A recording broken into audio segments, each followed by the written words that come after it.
Carcass and Obituary have touched the hearts of many with their albums, but they've also touched many with their live experience as well. I saw them both on the Inked and Steel tour last year. It was my first death metal concert ever, and it was the greatest thing I'd ever seen!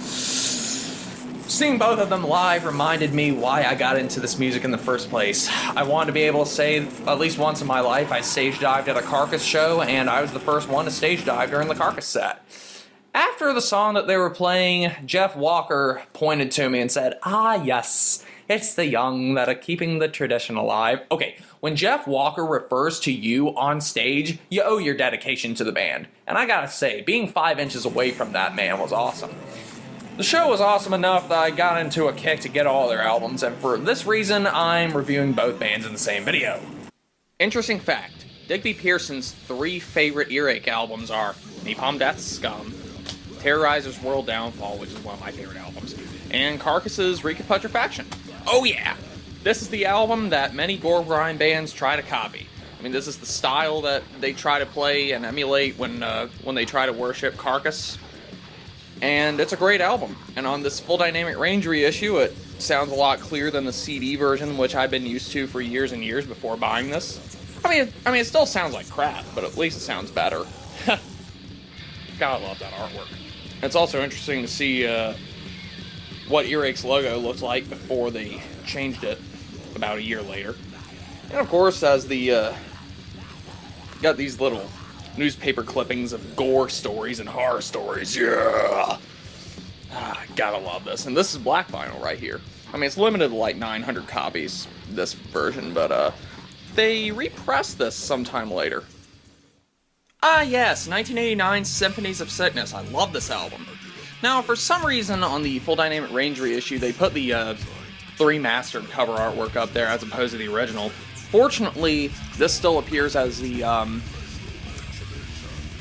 album sleeve. I mean, it's nice to have it in general. It's kind of odd that they didn't reinstate this. I know that they had to change the artwork originally a few years after it was released because, you know, censorship issues and whatnot, but I mean, it's still really gory. I mean, the rotting head right there, that's pretty cool. I like the font. I like the little quote right there. I don't know if you can see that. I mean, it just looks really cool. And this album, like I said, with these Carcass albums, I've been used to hearing the CD versions for so long, and part of the reason why I bought these on vinyl to begin with was because the CDs just sounded so flat sometimes, and it was too quiet. Then I heard the vinyl, and everything sounds clear, everything sounds brighter, and overall it's just a happy purchase. Right now, my favorite Carcass album is Necroticism. I love this album. I've been wanting this for years. I mean, this is the Full Dynamic Range reissue, so it doesn't have the postcards like the original one does, you know, with the pictures of the band, like the outtakes of the band. But I mean, the sound is just phenomenal. It sounds clear, it sounds heavy. And this album, needless to say, it's not as raw or gory as their first two, but it definitely has that refined musicianship that I like in Carcass. It's a great segue between Symphonies of Sickness and Heartwork. I'm gonna be perfectly honest with you, I've always liked this album. I never really loved it until I got it on vinyl, because to me the CD version it's mastered way too loud, and the album is the shift in style, you know, from their gore grind type of sound and their death metal type sound to melodic death metal sound, and you know, this album wasn't really meant to be played loud, but the CD made it sound way too loud. I mean, it just made the album sound too big for its britches. I heard the vinyl, and all the songs just flowed nicely, it sounded better, and it sounded the way it was supposed to, and because of this, I just felt there was more life within this album, and now I can't really get enough of it. I love it now. It's really good. I mean, the back artwork's not anything special, but I mean, it's at the same time, you know, at this point in Carcass's career, it was never really about the artworks. It was more about the music. H.R. Geiger does the front artwork, and he does a really good job. Rest in peace, brother. Insert's really good. The lyrics are really good. I didn't like this one at all the first time I heard it. I thought it was too mainstream sounding. I thought it was too stripped down from what they were doing on their first few albums, but after I heard it the first time and listened to it again, I loved it. I don't know why. I mean, it's just, at this point, I think it has a really heavy sound. I mean, the artwork's a bit different, but and this is Jeff Walker's favorite Carcass album, I believe. and it sounds really good. I mean, it sounds better on vinyl, but if anyone doesn't really like this album, my advice to you is either listen to this again or go see them live. They play it better live than anywhere else. And this is also the only Carcass album I have that's colored. This is blue vinyl. For those of you who thought Heartwork and Swan Song were weak albums, wait till you hear this. It's a good album. This is basically Carcass after Swan Song. I mean, minus Bill Steer. He's not on this. I mean, it's a good album. It's basically Swan Song with more stripped down, bare bones, rock and roll style, you know? The only difference is that the growls are kind of melodic, and this is the only real negative thing I have about this album, is that, you know, it's...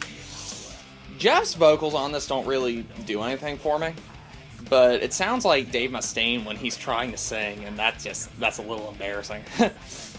I can forgive him because he never did this again. It's a bit needless to say that I was really excited that 16 years after Swan Song came out, they were going to release another album. And it was worth the wait. This, in my opinion, is their best one since Necroticism. It just takes everything good about their last 3 albums and just combines it all in one.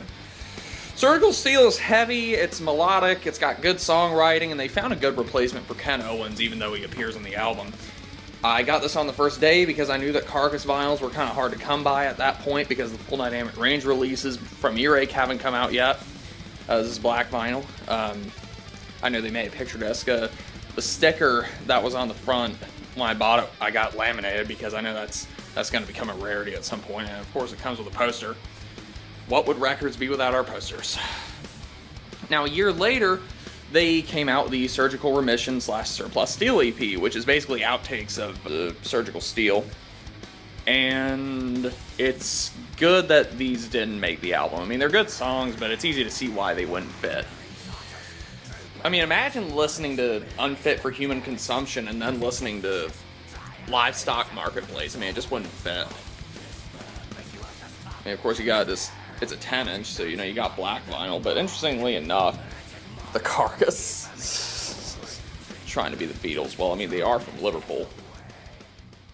The common consensus with Obituary is that their first 2 albums are their best. I agree. Their first one, Slowly We Rot, seems to be the heaviest. I mean, this is before they changed tunings with starting with Cause of Death. And Cause of Death is the more musically progressive album, featuring more technical songwriting and better vocals, better production, but Slowly We Rot just has a more raw feel to it. I mean, just look at the back of this. That's so 80s, so metal. And with the vinyl here, you got like a little editorial from Kerrang! Magazine, and it just looks really good. I love this picture of them. It's kind of like that picture on the front of Choosing Death. Then, of course, you have this picture on the Cause of Death album. Yes, more Godflesh fans. People feel the same way I do. The Incomplete seems to be another favorite amongst fans, and I really like it, but I feel like it's more of a rehash of the ideas that were already in Cause of Death. Still a great album, and many agree that this might be Obituary's last godly album. I disagree with that. I think they've come up with great stuff since then, and look at that logo. Look at the snakes. And of course you got the band here looking all evil. Oh yeah. Of course you got like a special thanks and some and another great picture of them. And this is the clear vinyl version. And it just sounds excellent, in my opinion. Now, while Incomplete's still really good, I feel like World Demise was just a better album. I don't know. I've always been interested in industrial metal, and it just has that kind of groove, industrial atmosphere to it, because it has like samples and machinery and stuff. And overall, it's just a really heavy album, and I feel like it's more original than Incomplete. It just seems like a good follow-up. And the day came when the mighty beasts of death metal had to return. Frozen in Time in 2005. It's a good comeback album. I mean, I think they've had some better albums since then, but this was really good. I thought it was better than Back from the Dead, which unfortunately never got a vinyl reissue. I'm a little surprised. Maybe Back on Black will pick it up someday. And this is kind of a cool picture of the band on the back.